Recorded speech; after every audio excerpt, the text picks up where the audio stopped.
The honest estate agent, anyway, you say to the honest estate agent, look, thank you very much for coming. I'm glad you told me my home's worth around about $500,000. We've got somebody else coming later. The next person to lob up in the black two-door Beamer that parks across the driveway is, let's call this one Larry the Liar. Larry pulls up and he gets out and he's got his double-breasted black suit on and the oily look and walks up the driveway, and if he was coming to date your daughter, you probably wouldn't let him near the place. But you see, this is business, isn't it? And it's amazing what we do in business. The other night in Melbourne, I actually talked about a financial planner who's a rogue, and his name's Paul Murphy. And later on, I got an email from a man who I didn't realise till I looked at his email address, he was with the police. Now, I wrote back and I said, when I interviewed Murphy for my book, I said, he oozed sleaze. Didn't you pick this?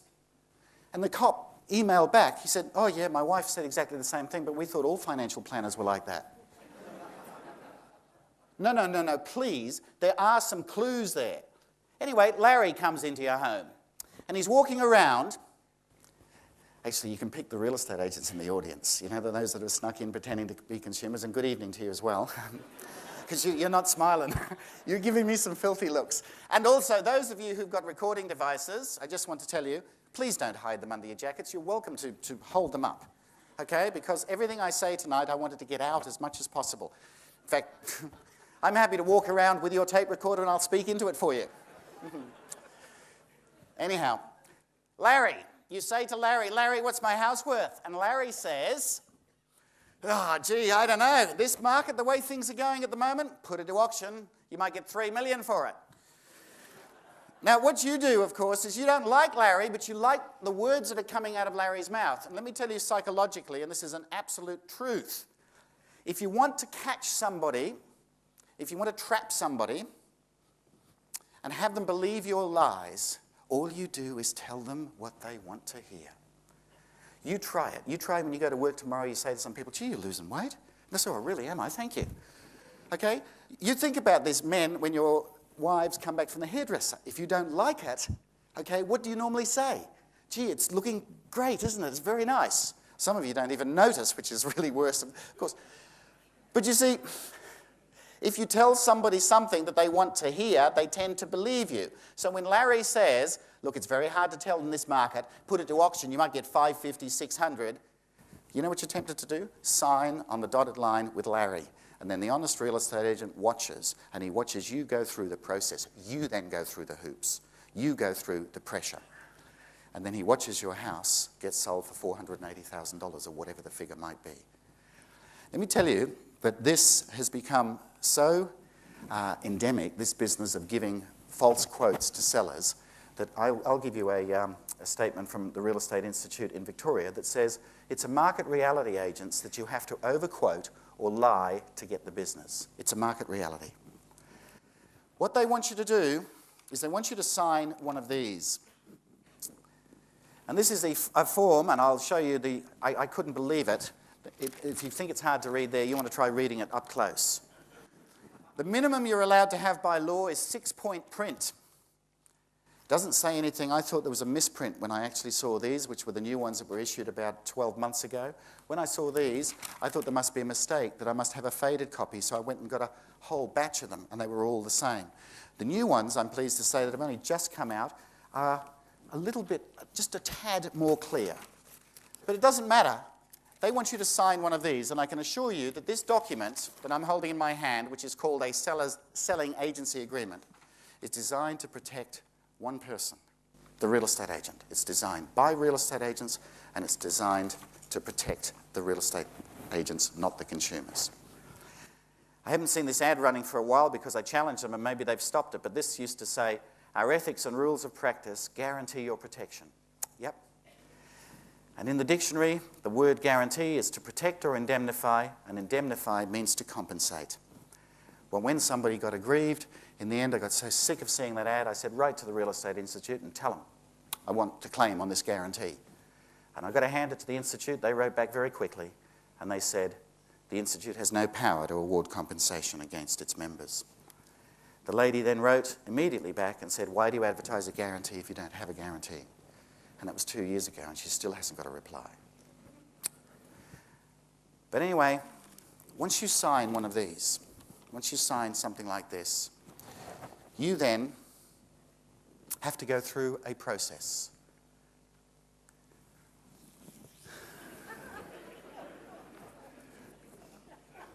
Crocodiles, they can't chew. I read this in John Gordon Davis's novel called Hold My Hand, I'm Dying. I was away with my wife on holidays and I was reading this book. She said, what are you reading about? I said, I'm reading about real estate agents. She said, but that's not what it says. I said, no, it talks about crocodiles. She said, well, what's the analogy you have here? I said, well, here's the analogy. A crocodile grabs its victim in its mighty jaws and drags the victim underwater and holds the victim there until such time as the victim drowns. Now, there'll be a lot of activity going on. The victim, of course, will be thrashing around trying to get away. The crocodile is very, very strong, powerful, and will perhaps go into a crocodile roll. But note, the crocodile's too strong, and the victim will drown. The crocodile will then take the victim away and leave the victim in its den to rot for several weeks so that the crocodile can come back later and crunch off pieces and swallow and digest them more easily. Now, this softening up process is the nature of crocodiles and real estate agents. And in real estate, it's called conditioning. And there's two parts to it. There's the activity conditioning, and then there's the crunch conditioning. And if you don't believe that it's called conditioning, it's actually taught. Vendor conditioning, it's called. Vendor conditioning. And here's what's said. Your strongest position in the selling process, agents, is 1 second after the vendor, that's the seller, has signed the listing authority. Don't wait for 6 weeks to give them the bad news. Start giving it to them straight away. Now, I was reading this and I was learning this when I was doing my real estate courses. And remember that what I'm showing you tonight is what gets said in writing. If this gets said in writing, what do you think gets said orally? There are 2 stages to the conditioning process. And incredibly, the home sellers, they don't understand it, and some of them never understand it. And some of them even actually go along with the process. The first stage being the activity. The real estate agent creates lots of activity so that the agent can then come back to you and say, oh, gee, the way the market is at the moment, well, I thought your house would be worth this, but the market is not telling us. Buyers, you'll know when you go out to see houses sometimes and you ask, how much is this house? No, I don't know. It's up to the market to decide, as if this is some spirit around called market that's going to come along and just tell us what it's worth. The first part of the activity process is advertising. Advertising. Oh, I'm going to show you some things about advertising that will just, you'll think, well, hang on, how come? I didn't realize this. Let me put it to you this way. Do you know how much advertising there is in real estate these days? There are pages and pages. The Sydney Morning Herald, I've heard that if you started to read the Sydney Morning Herald on a Saturday morning and read every word, it'd take you 3 weeks to finish it. So therefore you could never actually read the whole thing. How much of it is real estate? How many in your local newspapers, how many advertisements are just real estate, page after page? It wasn't like this 10 or 20 years ago. So why has it increased so much? Why are real estate agents doing all this advertising? And in a boom, when they say they've got buyers everywhere, why are they advertising for buyers? Because they're not advertising for buyers.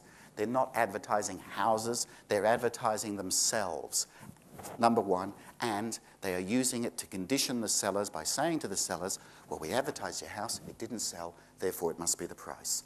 And look at what gets taught. They call it profile. Agents, if you create massive profile and at the same time reduce your advertising costs, you're achieving massive profits for yourself and your agency. And this from a real estate textbook.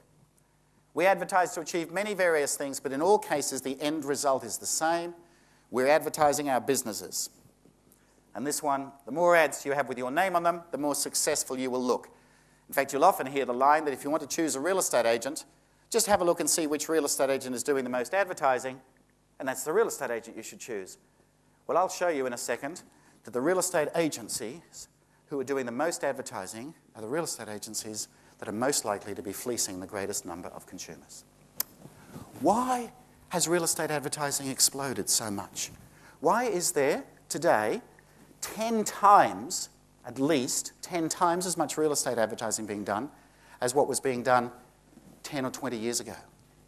And yet, the number of sales being made today are pretty much the same as they were 10 or 20 years ago. Who in this room here, and there'll be people here tonight that would have to advertise their businesses, and there'll be people here that are in marketing, people here that have got common sense. Can you tell me why you would increase your advertising spend by 10 or 20 times as much and the sales don't go up? Who would do that? And why would it be done? Well, let's go back to literature, huh? And I think it was Shakespeare who said, "Never he who spends so much as he who doesn't have to pay."